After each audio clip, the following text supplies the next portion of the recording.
अस्सलाम वालेकुम नाज़रीन। नाज़रीन, आज जिस मौजू पर मैं आपसे बात करना चाह रहा हूँ वो एक अहम केस की आपने देखा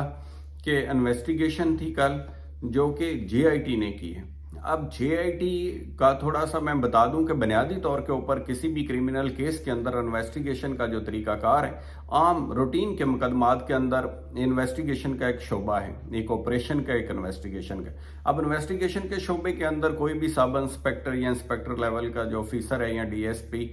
वो इन्वेस्टिगेट करते हैं मामले को, उसको देखते हैं, अपनी ओपिनियन देते हैं उसके ऊपर कि कोई मुलज़म उसके अंदर गुनाहगार है या बेगुनाह है। अब अहम जो केसेस हैं उनके अंदर जीआईटी बनाई जाती है। अब ये क्योंकि बहुत अहम केस है जिसके अंदर आपने देखा कि 9 मई और 10 मई के वाक़यात के हवाले से है केस, तो जो जिसके अंदर चेयरमैन तहरीक इंसाफ इमरान खान को भी नामजद कर दिया गया बाद की स्टेज के ऊपर आपने देखा, तो उसमें उन्होंने बुलाया था जिसमें चेयरमैन तहरीक इंसाफ पेश हुए और 1 घंटे से ज़्यादा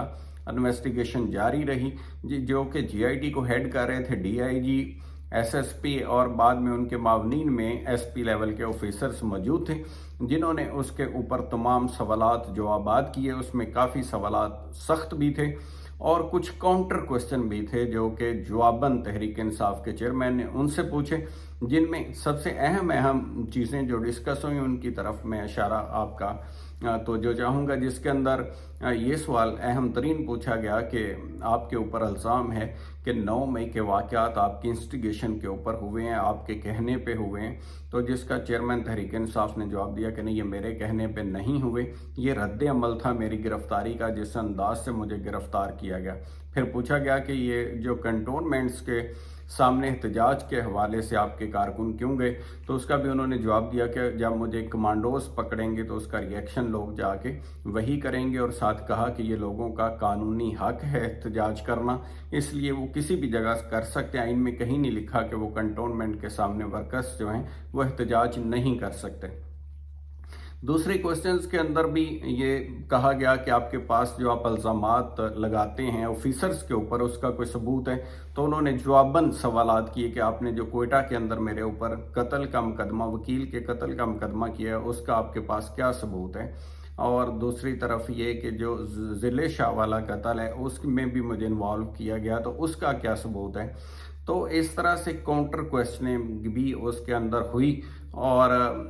ये सारी चीज़ों के बारे में भी एक दूसरे से उन्होंने 1 घंटे तक इन्वेस्टिगेशन का ये जो प्रोसेस था चलता रहा। अब देखना ये है कि जेआईटी डेफिनेट जो इन्वेस्टिगेशन, क्योंकि इसके अंदर एक से बहुत ज़्यादा केसेस हैं, इस केस में जेआईटी बनी और भी बहुत ज़्यादा केसेस हैं।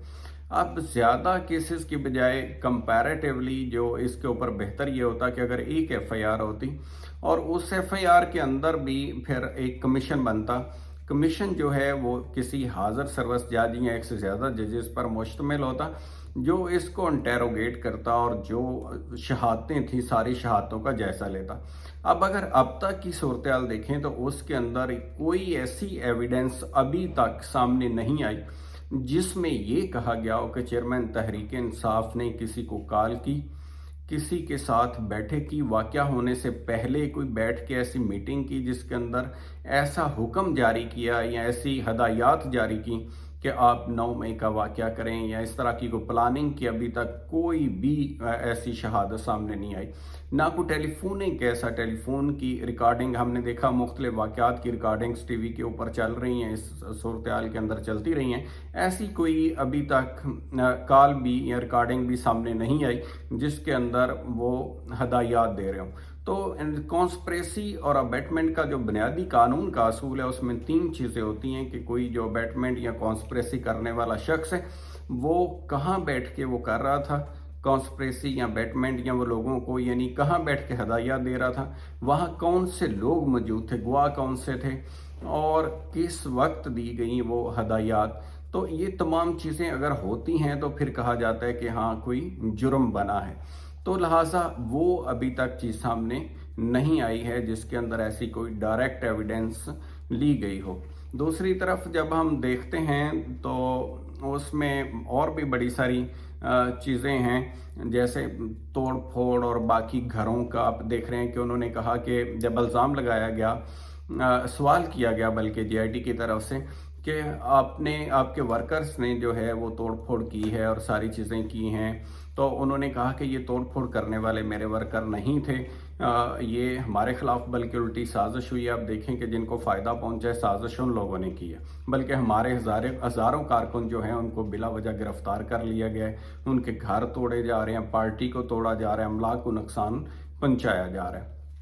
یہ وہ احوال تھے اس جے آئی ٹی کے۔ اب نیڈ آف دی ٹائم کی جب بات کرتے ہیں تو اس کے اندر یہ ہوتا ہے کہ جتنے بھی سیاستدان ہیں، ہم یہ دیکھتے ہیں کہ جب وہ اپوزیشن میں ہوتے ہیں تو ان کے اوپر بے پناہ مقدمات بنا دیے جاتے ہیں، اور جب دوسری طرف وہ حکومت میں آتے ہیں تو وہ دنوں کے اندر وہ سارے مقدمات ختم ہو جاتے ہیں، وہ بری بھی ہو جاتے ہیں۔ ابھی جو موجودہ حکمران ہیں ان کے اوپر بھی ماضی میں جو کیسز تھے، آج کل ہم دیکھ رہے ہیں کہ وہ ایک ایک کر کے سارے ختم ہو گئے۔ اسی طرح سے ابھی بے پناہ کیسز انہوں نے اپنی اپوزیشن کے اوپر بنا دیے، اور یہ سلسلہ جو ہے اس کو کہیں نہ کہیں رکنا ہوگا۔ نظام کو بہتر طریقے سے چلانے کے لیے تمام لوگوں کو اپرچونٹی ہونی چاہیے، اور رجیم چینج وغیرہ اگر نہیں ہوتی تو لوگ خود بہتر جج کر سکتے ہیں کہ جو 5 سال کرتا ہے حکومت وہ ڈیلیور کر سکے یا نہیں کر سکے۔ اگلی دفعہ کے لیے عوام اس کے بارے میں ایک اوپینین بنا لیں گے کہ ہم نے اس کو فردر لے کے آنا ہے یا نہیں لے کے آنا ہے۔ جب کسی کا دور پورا نہیں ہوتا تو وہ اس کے پاس پھر ایک ہوتا ہے، وہ کہتا ہے کہ جی میری حکومت ختم کر دی گی، ورنہ میں نے تو کوئی انقلاب برپا کر دینا تھا، یا بھی میرے پاس بہت سارے پروجیکٹس تھے۔ تو یہ اسمبلی کو بھی مدت پوری کرنی چاہیے، اور جو وزرائے اعظم ہیں ان کو بھی ہمیشہ مدت پوری کرنی چاہیے، اور ملک کا نظام بہتر اور سموتھ چلنا چاہیے تاکہ ملک کے اندر خوشحالی ہو، باہر کا انویسٹر جو ہے وہ ہمارے اوپر، پاکستان کے اوپر ٹرسٹ کر سکے، اور بزنس فرینڈلی ماحول ہو، اور لوگ بھی جو ہیں وہ اپنے بنیادی حقوق کے ساتھ بہتر زندگی گزار سکیں۔ تو اپنا خیال رکھیے گا۔ تھینک یو سو مچ۔ خدا حافظ۔